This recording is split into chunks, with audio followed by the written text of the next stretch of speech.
Taylorville was going up on a Tuesday as they hosted Jacksonville in a non-conference showdown. Mitchell Rhymes got the Tornadoes started with this deep 3-ball. Tonight the idea was together, I'm going to play all 10, let's get out of this slump together and relax, have fun, enjoy the game, play the game. So I just kept telling the practice team last night, they say play and it's a game. I think we're putting a lot of pressure on ourselves this year for some reason. And Lane Rupert took full advantage of his first career start. He scored 5 of our first 8 points, and but that's how he's been playing well in the JV games. He plays well at practice. So again, when he got the opportunity, he took the most of it. Jacksonville had an answer, but the Crimsons were shell-shocked from the start. The Tornadoes used their 2-platoon system, and Cole Owens got the score inside. Then it was Blake Hypness who hit 2 corner threes.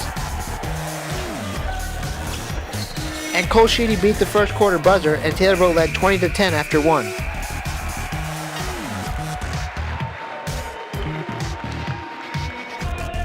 The Tornadoes committed 9 second quarter turnovers as the Crimsons started to climb back in it.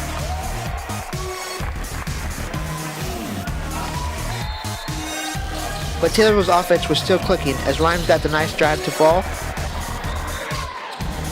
And then Cole Sheedy was wondering why no one was guarding him. Brandon McCombs powered the Crimsons in the first half, and Riley Dugan added 8 in the first. The second half was about James White, who scored a game-high 17 points.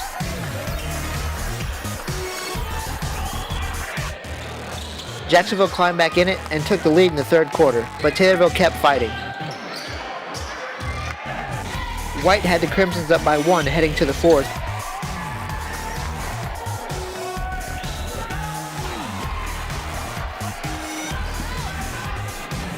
But Taylorville went to the big man inside as Eric Dust scored 5 times in the fourth quarter. And with the score tied late, it was Mitchell Rhymes who made the play of the game. We were due for something good to happen to us. It's kind of 6% this year. We've had a lot of things go against us tonight. Maybe that was a turning point. We got a nice little break there. But great read and steal by Mitchell. He played that passing lane so beautifully and then went down and finished.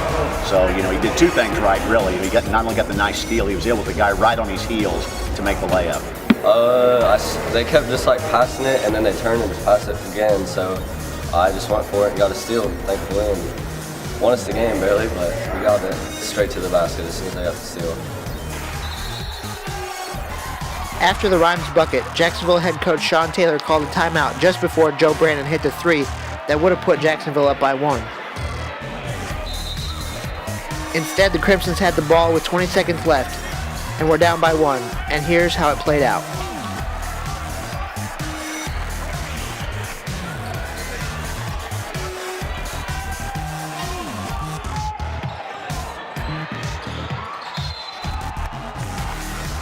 Rhymes fouled Johnny Peak and sent him to the line with 4.4 to play and a chance to tie it. Peak made the first but missed the second.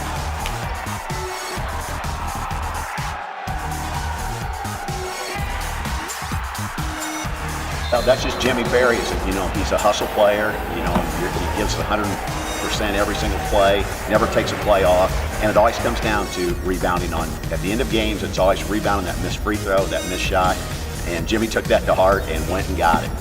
That was the game right there, because if he didn't get that rebound, they had a chance to score again. This was called an intentional foul, and Berry went to the line to ice it. After missing the first, he sunk the second.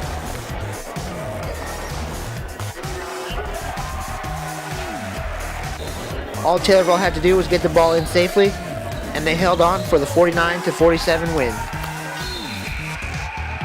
People say we can't play in the CSA. Whether or not we can or can't, I'm not going to say anything about that, but we proved that we could today at least. They'd beat Lanford and Lincoln, not saying we would beat them at all by any means, but they're a good team and we won, although they didn't have their best player, but they're still a good team, so it's a good win for us, and we really needed that. We had to have it because we lost 3 in a row, and we were pressing more and more with each game. It was getting harder to look for a win because everybody gets tight when you're not winning. And to beat a Central State A team who has beat Lincoln, they've beat Lanphier this year, that's a quality Jacksonville team. So if that doesn't boost our confidence, nothing will.